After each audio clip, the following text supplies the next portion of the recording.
Hello everyone, welcome back to my YouTube channel Love is Immortal. We always love in with functions. Okay, so first of all, a big sorry. यार sorry भी मैं हंस के बोल रही हूँ, मतलब ऐसा लग रहा है कि दीदी को तो कोई रिग्रेट ही नहीं है। सच में ऐसा ऑथर है आपका, उसको कोई रिग्रेट ही नहीं है। ऐसा नहीं है माय ब्यूटीज़ एंड क्यूटीज़, बहुत ज़्यादा रिग्रेट है। मैं इतने दिनों तक अपलोड नहीं कर पाई कोई पार्ट अगेन, मुझे काफ़ी बुरा लगा इस चीज़ का। मैं एक्चुअली कुछ प्रॉब्लम्स में स्टक थी, ऐसा प्रॉब्लम्स था जिसको हल करना बहुत ज़्यादा इम्पॉर्टेंट है, तो इसलिए sorry my dear, sorry cutie pie, sorry I am really really really sorry. अब मुझे लगता है इतना काफ़ी, अगर चाहो तो मैं कान पकड़ के भी सॉरी बोल दूँ। हालांकि वो आप देख नहीं पाओगे कि मैंने कान पकड़े हैं नहीं, पर इमेजिन कर लो कि हाँ पकड़े हैं और माफ़ी मांग रही हूँ। चलो अब मैं ज़्यादा बोर नहीं करती हूँ, या कहो कि मैं ज़्यादा एंटरटेन नहीं करती हूँ। आप लोग इस एंटरटेनमेंट के लिए नहीं, हमारे रियल एंटरटेनमेंट के लिए हो तो ठीक है। हमने लास्ट पार्ट में देखा था जो ईबो था ना, उसने कितना बड़ा बखेड़ा खड़ा कर दिया था। लॉर्ड क्रोएन को क्या बोल दिया था। लॉर्ड क्रोएन को वो बोल रहा था कि अंकल मुझे पता है आपकी जो पर्सनल सेक्रेटरी है ना वो एक फ़ीमेल है। लॉर्ड क्रोएन का गुस्सा चढ़ गया था। उसने कहा mind your own business mister Wang Yibo, तुम्हें इतनी समझ नहीं है कहाँ क्या बोलना जाना चाहिए, और तुम्हें इतना भी नहीं पता तुम्हें क्या सोचना चाहिए। तुम्हें एक चीज़ बहुत अच्छे से बता दूँ, अगर मुझे कुछ करना होता तो मैं बहुत पहले कर लेता, तुम्हारे लिए वेट नहीं करता कि तुम मेरी तरफ इंडिकेट करो। ईबो ने कहा इंटरेस्टिंग, तो आप कहना ये चाहते हैं तो मतलब हम कुछ नहीं कर सकते, आप सब कुछ कर सकते हैं। लॉर्ड क्रोएन ने कहा मैंने ऐसा कुछ नहीं कहा, अपने मन में बातें मत बनाओ। ईबो ने कहा अंकल आप हद पार कर रहे हैं, मैं आपको पहले भी बोल चुका हूँ उस लेडी से दूर रहिए। आप वो लेडी सिर्फ़ और सिर्फ आपके पैसों के पीछे पागल है, लेकिन आपको ये सब दिखाई नहीं देता, आप उसके पीछे पागल हैं। सब लोग बात कर रहे थे आपस में, क्या सच में लॉर्ड क्रोएन का अफेयर चल रहा है किस लेडी के साथ में इस उम्र में। कुछ लोग आपस में खुसर पुसर कर रहे थे, बोल रहे थे कितनी शर्म की बात है ना लॉर्ड फैमिली के लिए, लॉर्ड क्रोएन इतनी उम्र होने के बाद में अफेयर कर रहा है। उसे अगर इतनी इच्छा थी तो वो पहले ही शादी क्यों नहीं कर लेता। दूसरा बोल रहा था तुम चुप ही रहो, प्यार करने की कोई उम्र नहीं होती, उसे वो लड़की पसंद है। तीसरा बोल रहा था तुम्हें पता है उस लड़की की उम्र कितनी कम है, वो सिर्फ़ और सिर्फ 22 साल की लड़की है, कैसे ये अंकल उसको पसंद कर सकते हैं। मतलब वो लड़की भी ना सच में इनकी दौलत के पीछे है। अंकल क्रोएन का ना पारा हाई हो गया था, क्योंकि वो अपनी सेक्रेटरी को अपनी बेटी मानते हैं। और ईबो क्या बके जा रहा है, ईबो को खुद भी पता है। ईबो का प्लान बस ये था कि अंकल कहीं ना कहीं कैसी ना कैसी यहाँ से भाग जाए। ईबो जो है वो बहुत ज़्यादा डेविल हो गया है, अब वो ऐसे काम करते रहता है। लॉर्ड सिचन ने बीच में टोकते हुए कहा ईबो ये हद पार हो रही तुम्हारी। ईबो ने कहा ओह आपको मैं बताऊं भैया, आपकी हरकतें इनसे बुरी हैं। सिचेन को अब बहुत गुस्सा आया, क्योंकि उसका भाई हद से पार जा रहा है। सिचेन आगे आया, उसने कहा ईबो कंट्रोल, तुम ऐसे कुछ भी नहीं बोल सकते, तुम एक तमाशा बना रहे हो हमारी फैमिली का, तुमने इतने लोगों को क्यों बुलाया फिर अगर तुम्हें तमाशा ही करना था तो। ईबो ने कहा भाई मैं आपसे बात नहीं कर रहा था, मैं अंकल से पूछना चाहता हूँ कि वो उस लड़की के साथ कर क्या रहे थे कल रात को केबिन में अकेले। लॉर्ड क्रोएन को बहुत गुस्सा आ गया, वो आगे आया, उसने अपना हाथ उठाया ईबो को मारने के लिए, लेकिन वो चांटा ईबो को लगा नहीं, क्योंकि वो चांटा किसी और को ही पड़ा। उस चांटे की आवाज़ ना पूरे हॉल में गूंजी थी, बहुत ज़ोर से गूंजी थी, इतनी ज़ोर से हर कोई सुन सकता था। एंड सब लोग हैरान थे कि ये क्या हुआ। चांटा ईबो को नहीं जान को पड़ा था, जान ने ईबो को रिप्लेस कर दिया था, वो वहाँ से हटा दिया था एंड खुद वहाँ आ गया था। एकदम से ये सडन एक्शन हुआ था। अंकल क्रोएन भी हैरान हो गए। उसने कहा सान ने कहा माफ़ कीजिएगा, मुझे आपके फैमिली मैटर्स में दखल नहीं करना चाहिए, लेकिन क्या मैं ईबो से बात कर सकता हूँ। क्रोएन क्या कहे उसे पता है, अगर ईबो को कोई समझा सकता है तो वो जान है। तो उसने कहा ले जाओ इस पागल को मेरे सामने से। ईबो ने फिर से कहा मैं पागल नहीं हूँ अंकल आप। वो आगे कुछ नहीं बोल पाए, क्योंकि जान ने उसका माउथ को कवर कर दिया अपने हाथ से। कहा तुम मेरे साथ चलो। ईबो झटपटा रहा था, इंसान उसे खींचते हुए ले जा रहा था। ज़बरदस्ती वो जान ईबो को उसके कमरे में लेके आया एंड दरवाजे को लॉक किया एंड कहा, क्या कर रहे हो तुम? ईबो ने कहा, mind your own business mister Shao Xin Shao Jan, तुम्हें नहीं लगता तुम्हें अपना काम करना चाहिए? शाह ने कहा, मैं अपना काम भी कर रहा हूँ, तुम्हें अपनी जगह दिखाना मेरा काम है। ईबो ने कहा, जगह दिखाना? तो तुम यहाँ मुझे अपनी जगह दिखाने आए हो? सच में मैंने बहुत अच्छा किया तुमसे अलग होकर। सान, जिसे ये बात बहुत ज़्यादा बुरी लगी, उसने कहा, ईबो, तुम्हें कुछ बोलने से पहले तुम सोचते भी हो? तुम्हें सोचना चाहिए बोलने से पहले। तुम्हारे शब्द कितने कड़वे हैं, कितने तिरछे हैं, तीखे हैं, तुम्हें पता भी है? ये कांटों की तरह किसी के दिल में चुभते हैं और उसके दिल में खंजर जैसा वार करते हैं। ईबो ने कहा, ओह, तो अब आप मुझे बताएंगे खंजर जैसे तीर, मतलब शब्दों के तीर कैसे बुने जाते हैं?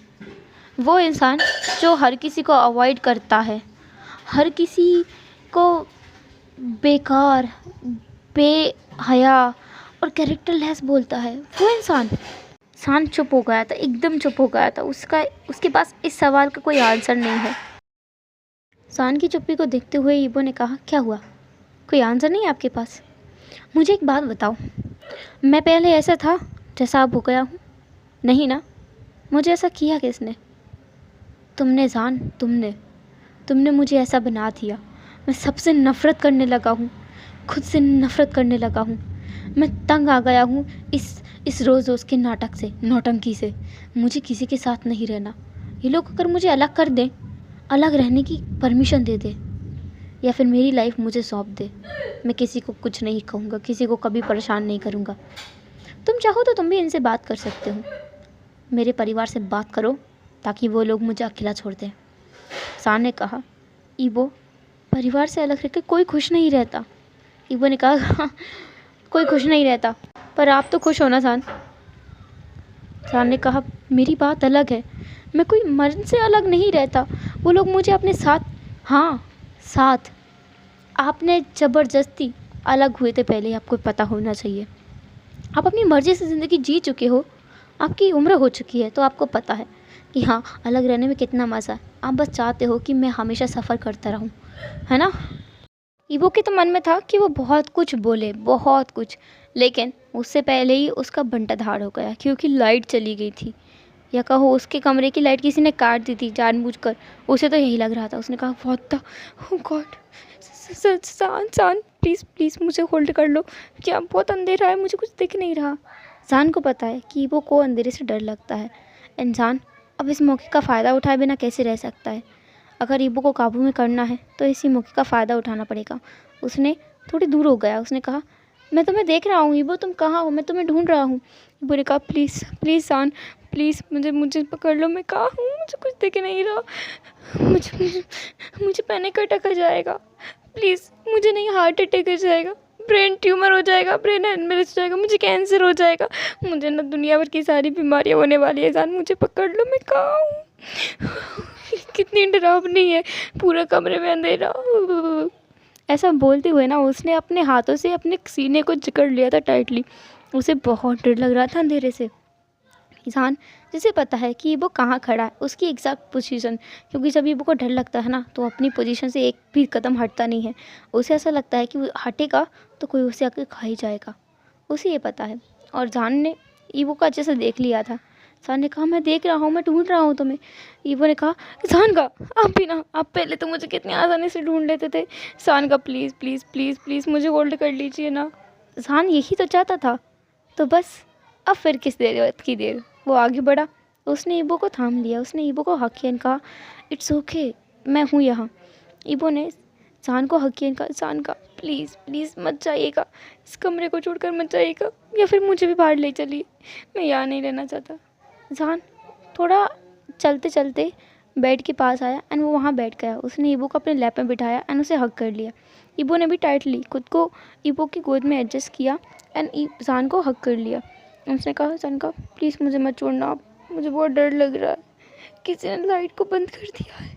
सो ईबो जो है ना बहुत ज़्यादा ही विस्पर करते हुए बात कर रहा था, जैसे कि उसकी बातें भी कोई सुन लेगा और वहाँ आ जाएगा। जान ने कहा, इतना धीरे क्यों बोल रहे हो? ईबो ने कहा धीरे बोलिए, इतना तेज़ मत बोलिए, मुझे मुझे डर लगता है, आपको पता है ना सान का। सान ने कहा हाँ बाओ भाई, मुझे पता है, तुम चिंता मत करो। उसने सान की वेस्ट को टाइटली हग किया एंड कहा तुम चिंता मत करो। ईबो जो था उसने अपना फेस को सान का चेस्ट में छुपा लिया, तो वो कह रहा था सान का मुझे माफ़ कर दो, मैंने कुछ ज़्यादा रूड बिहेव किया ना। सान ने कहा तुमने रूड बिहेव तो किया, मैं तुमसे कितनी बार कह चुका हूँ ना ईबो, उन मेडिसिन्स को बंद कर दो, वो तुम्हें धीरे धीरे खा रही हैं, तुम्हारे इमोशंस को, तुम्हारी फीलिंग्स को हर्ट कर रही हैं। ईबो ने रोते हुए कहा मैं क्या करूँ, मैं उन मेडिसिन्स के बिना नहीं रह सकता, अगर मैंने वो मेडिसिन नहीं ली तो मैं दुखी हो जाता हूँ, मैं बोल नहीं पाता, मैं क्या करूँ। आपने भी तो मुझे बस इसीलिए छोड़ दिया ना क्योंकि मैं बोल नहीं पाता था। सान ने कहा नहीं, ऐसी बात नहीं है, मैंने तुम्हें नहीं छोड़ा, मैंने तुम्हें बिल्कुल नहीं छोड़ा, मैंने अगर तुम्हें छोड़ा होता तो मैं तुम्हारे साथ नहीं होता। क्या तुम मेरे साथ वापस आना चाहोगे। ईबो एक पल के लिए ठहर गया, उसने कहा पर मैं आपके लायक नहीं हूँ, मैं नहीं आ सकता। सान ये बात कितनी बार ईबो को समझा चुका है कि लायक वायक ऐसा कुछ चीज़ नहीं है, हमेशा से ईबो उसके लायक था और है और होगा, पर ईबो समझता नहीं है। सान ने कहा ईबो ऐसा कुछ नहीं है। बाओ बे मेरी बात ध्यान से सुनो, मैं तुमसे प्यार करता हूँ, तुम्हारे इन सिली थिंग्स से प्यार करता हूँ, तुम चिंता मत करो, हम हल निकाल लेंगे, कोई सोल्यूशन मिल जाएगा, डोंट वरी। ईबो जो मानने के लिए तैयार नहीं था, उसने कहा नहीं, अभी आपने देखा ना मैंने बाहर क्या किया, मेरी ऐसी चीज़ें करने की इच्छा होती है, इसलिए मैं चाहता हूँ कि ये लोग मुझे जल्द से जल्द बाहर निकाल दे घर से, मैं अलग रहने लगूँ, अलग रहूँगा, किसी को कुछ नहीं कहूँगा, मुझे भी गिल्ट नहीं होगा। आप समझ रहे हो ना।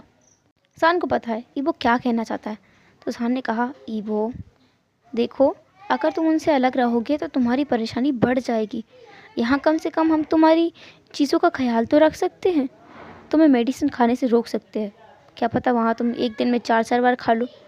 ईबो ने कहा वही तो, आप लोग मुझे रोकते हो, मैं उसके बिना नहीं रह सकता, जैसे अगर मैं मेडिसिन ना खाऊं ना तो मेरा दिमाग चक्कर खाने लगता है।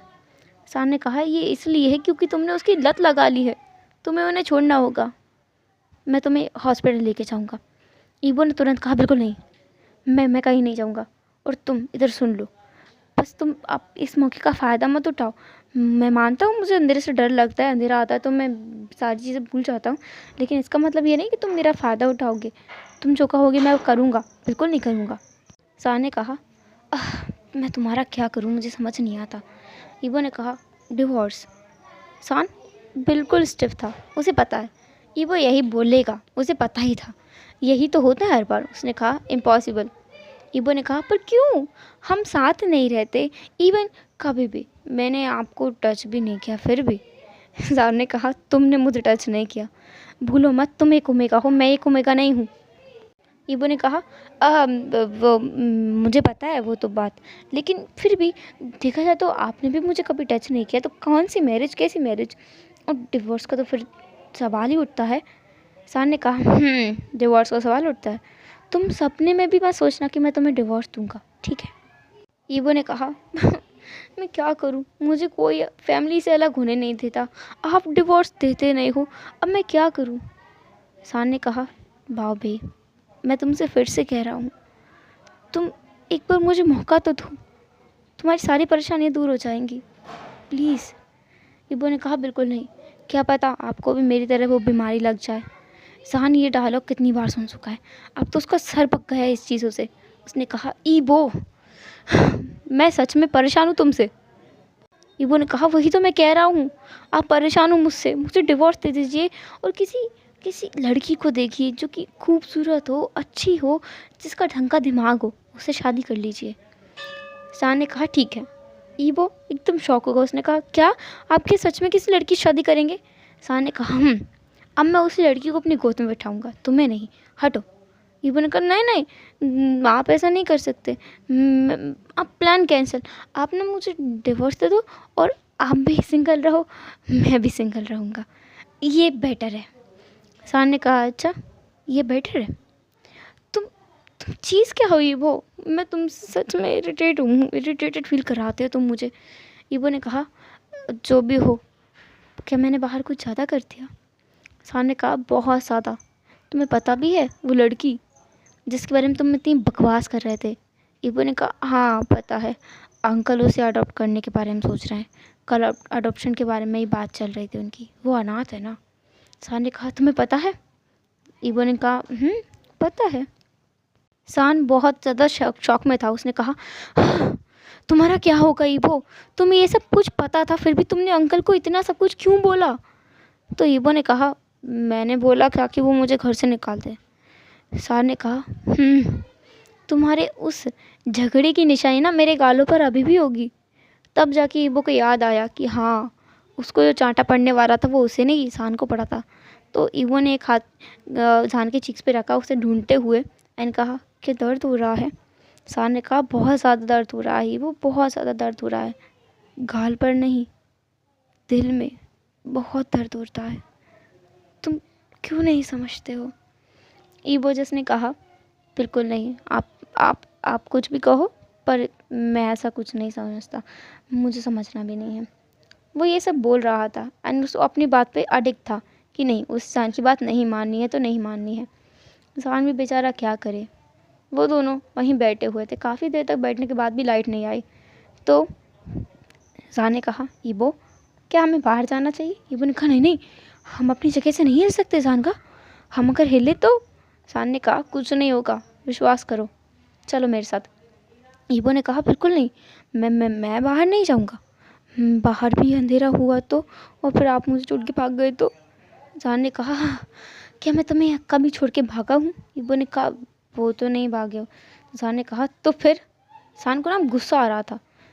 तो ईबो ने कहा क्या क्या फिर, मतलब आप मुझ पर गुस्सा करोगे? सान को पता है इसका ट्रिगर ऑन हो गया है। तो सान ने तुरंत उसे चुप कराने के लिए कहा ठीक है, मैं गुस्सा नहीं कर रहा हूँ बाबी, मैं बोल रहा हूँ हमें बाहर जाना चाहिए। हम बाहर जाएंगे, बाहर लाइट होगी। वो ईबो को ज़्यादा देने की कोशिश कर रहा था एंड ईबो बहुत जद्दोजहद के बाद मान गया। ईबो ने कहा मैं चल के नहीं जाऊंगा, क्या पता नीचे कोई भूत हो तो मेरा पैर खींचकर मुझे आपसे दूर ले जाए और मुझे पकड़ के कहा जाए नहीं, मैं नहीं जाऊंगा, मुझे बहुत डर लगता है। सान खुद को कंट्रोल कर। सान अपने मन में यही सब बड़बड़ा जा रहा था। उसने ईबो को ब्राइडल स्टार में कैरी किया, डोर को ओपन किया एंड बाहर गया। बाहर सच में लाइट थी, इलेक्ट्रिसिटी थी। ईबो तुरंत नीचे उतर गया एंड खुद को ठीक करते हुए बोला तो मिस्टर सान आप जा सकते हैं। सान को पता है ये इंसान ना गिड़गिड़ से भी जल्दी रंग बदलता है, बहुत जल्दी। उसने कहा जी सरकार, मैं जा रहा हूँ। ऐसा बोलकर वो तो चला गया। फिर ईबो भी धीरे धीरे चल कर आया। पार्टी का माहौल पार्टी नहीं था, सब लोग अपने घर चले गए थे। उसके अंकल ने सबको भगा दिया था। इतना बड़ा धमाका करने के बाद में किसी को रुकने देगा क्या कुरैन? वहाँ न्यूज़ चैनल वाले भी थे, वो सब ने भी ये न्यूज़ को देख लिया होगा। पक्का बहुत बड़ा घोटाला कर दिया इस ईबो ने, बहुत बड़ा ही तमाशा खड़ा कर दिया। अंकल अभी भी गुस्से में थे। सिचैन अंकल को शांत कराने के लिए उसके कमरे में ले गया। बाकी सब ने भी ये झगड़ा देखा था। सान के माँ बाबा ने एंड जियांग चेंग ने, जियांग के माँ बाबा ने, उसकी बहन ने एंड सिचैन के माँ बाबा ने, सब ने देखा था। सब लोग अपने अपने कमरे में चले गए थे। अभी के लिए जियांग चेंग का फैमिली और विंग का फैमिली यहीं रुका था। विंग का फैमिली तो चार जब जहाँ आता रहता है, मन करता है तब आ जाते हैं वो लोग, लेकिन ज़ान नहीं आता। ज़ान पूरे 4 साल के बाद ईबो से मिल रहा है। उसकी ईबो से बात होती है लेकिन फ़ोन पर, वीडियो कॉल्स पर, लेकिन कभी भी उसकी फिज़िकली बात नहीं हुई थी। ये 4 साल के बाद था, लेकिन ज़ान कुछ भी हो खुश था कि इतने सालों के बाद कम से कम उसे कुछ तो सुनने को मिला जो वो सुनना चाहता था। ज़ान का वो ऐसा सोचते हुए ही आगे बढ़ रहा था। लिविंग में आके बैठ गया था। जब ईबो वहाँ आया, वहाँ कोई भी नहीं था। ईबो ने एक गहरी सांस ली और कहा अच्छा है कोई नहीं है, मैं तो बच गया। पता नहीं अभी कितनी क्लास और लेनी बाकी थी, मुझे फिर झगड़ा करना पड़ता। सान ने कहा झगड़े की मशीन। ईबो ने कहा क्या क्या बोला? सान ने कहा कुछ भी तो नहीं, मैंने क्या बोला, कुछ भी तो नहीं बोला। ईबो ने कहा कुछ तो बोला, झगड़े की मशीन। मैं झगड़े की मशीन हूँ? तुम जान। शान ने कहा, मैंने ऐसा कुछ नहीं कहा ईबो, सच में, आई प्रॉमिस। ईबो ने कहा, मैं नहीं मानती, तुमने कहा था, मेरी कान कच्ची नहीं है, तुम मुझसे माफ़ी मांगो। शान ने कहा, ठीक है, मैंने कहा नहीं, फिर भी I am sorry mister Wang ईबो।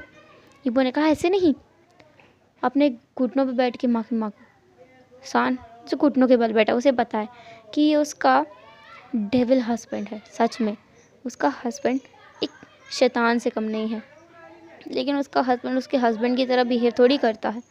वो तो खुद को उसका हस्बैंड मानता भी नहीं है। क्या लाइफ है जान की। सान अपने घुटनों के बल बैठ गया। उसने कहा, सॉरी। ईबो ने कहा, सेटिस्फेक्शन नहीं मिला, कान पकड़ो, उठक बैठक लगाओ। सान ने वो भी किया। पूरे 20 उठक बैठक लगवाने के बाद में ईबो को सेटिस्फेक्शन मिला। उसने कहा, ये ठीक है, जाओ और जो करना है करते रहो, मैं तो जा रहा हूँ, मैं बहुत थक गया हूँ। मेरा बर्थडे है कल, और देखो तो पार्टी नहीं करनी थी, मुझे वाइन भी नहीं मिली आज। मैं जा रहा हूँ। सान ने कहा, मैं तुम्हारी टैबलेट उठा लाया हूँ। ईबो एकदम रुक गया। उसने कहा, क्या? सान ने कहा, हाँ, तुमने किसी को बताया नहीं, तुमने अपने ड्रॉअर में टैबलेट्स रखी थी।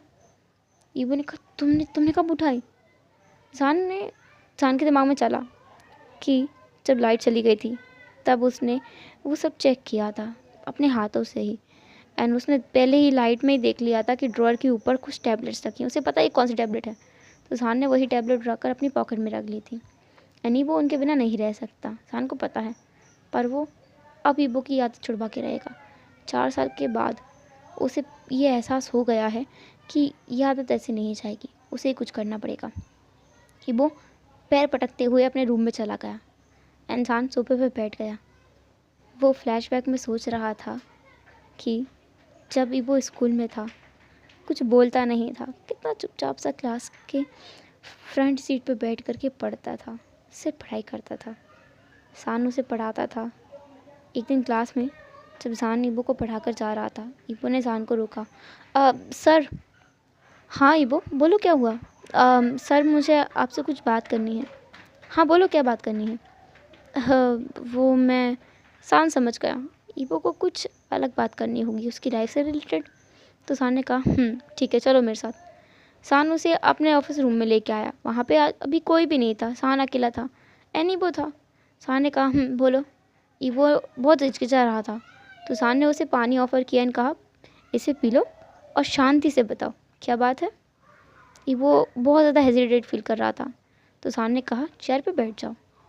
ईबो चेयर पर बैठ गया। सान ने फिर पूछा, कोई बात है क्या?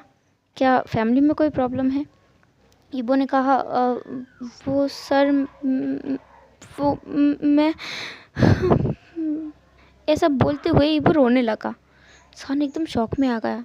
वो ईबो के पास गया, वो घुटनों के बल बैठा, उसने ईबो की चीज़ पे हाथ रखा एंड आंसू पहुँचे और कहा, क्या हुआ, तुम रो क्यों रहे हो? किड्डो, रो मत, यू लाइक माई ब्रो। ईबो ने उसे टोक दिया, कहा, नहीं, मैं आपके ब्रदर जैसा नहीं हूँ, मैं आपके ब्रदर जैसा नहीं हूँ। तो सान ने कहा, ठीक है, तुम ब्रदर जैसे नहीं हो, बताओ क्या बात है। हम दोनों दोस्त हैं, ठीक है, तुम बता सकते हो। ईबो ने कहा, हम दोस्त हैं।